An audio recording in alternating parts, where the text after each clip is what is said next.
When you say it, do they get it? If you're fed up of conversations fizzling out, clients not seeing the value of your service, and you're getting ghosted, this is a presentation for you. Most people don't want to get bored to death with long PowerPoint presentations, so I've made this short and snappy. This is slide 1 of 384. In the words of Willy Wonka, we've got so much time and so little to do. Strike that, reverse it. Let's crack on. So what's your opinion of the salesperson? Most people hate being sold to, but they love buying. But they don't want to be persuaded, convinced, and they certainly don't want to be manipulated. Most people detest being put under duress with horrible closing techniques. But what if you could make your service so easy to buy that you didn't need to get better at selling? What if your service was so effortless to buy that clients closed the sale themselves? Businesses come to me to improve their sales success by simplifying their sales conversations, all the way from heart-centered solopreneurs, reluctant non-sales professionals, to experienced sales teams alike. It's not the size of the business, it's the size of the ambition. Ambitious businesses want to close far more deals in less time, upsell their premium service with ease, and confidently charge more money. But they don't want to come across as pushy or feel salesy.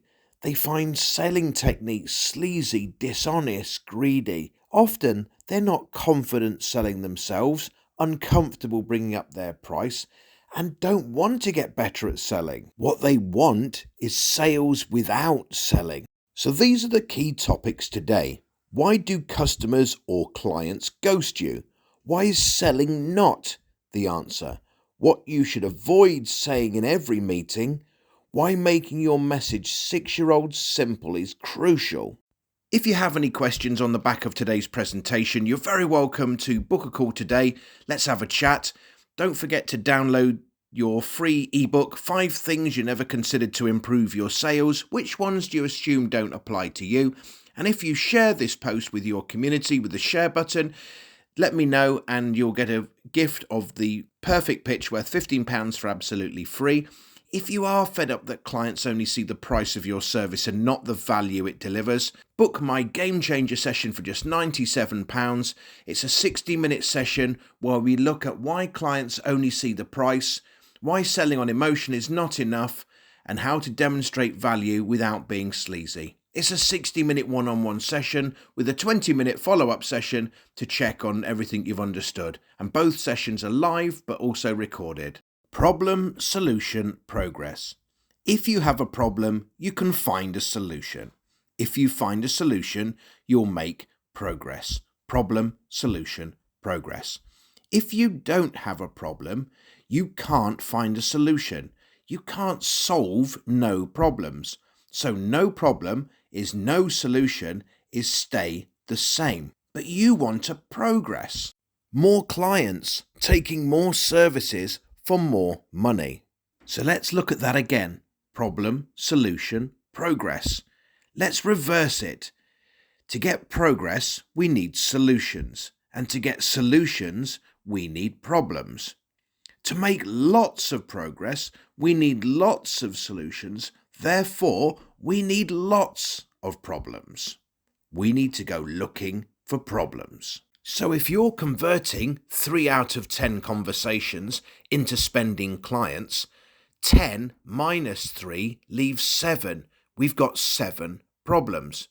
Let's take another situation. Let's say you converted 7 out of 10. But only 2 of the 7 took what you recommended. 7 minus 2 is 5. We've got 5 problems.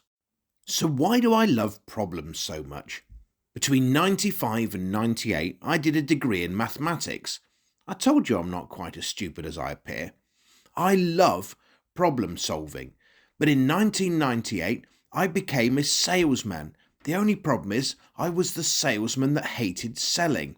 I've always hated being sold to. I find selling techniques are sleazy, dishonest, greedy, manipulative. I don't like being put under duress with closing techniques. I wasn't confident selling myself and I was uncomfortable bringing up my price. But what if I could solve the sales problem? What if I could make it so easy to buy that I didn't need to get better at selling? What if I could make it so easy to buy that clients close their own sales? For 26 years, I have been removing selling from sales, finding an ingenious alternative to selling. So when we look at problem, solution, progress, what is your ambition? What is driving you? What do you want to progress in? These aren't the only options, but are you looking to close far more deals? Are you looking to close deals in less time? Are you looking to upsell your premium service with ease? Are you looking to be confidently charging what your service is truly worth? In reality, you're probably going to want to close more deals in less time that take your premium service more often for even more money. But just to get the game going, what would you pick first? Which is your biggest priority? So now we've got the progress, what you have ambitions to do. What is the problem that's stopping you do it? We've got to go looking for problems. Before you can clean the house, first you've got to see the dirt. If anyone's got children at home, you can say, "Steve, go and tidy your room." And Steve will say, "Why, what needs tidying, Dad?"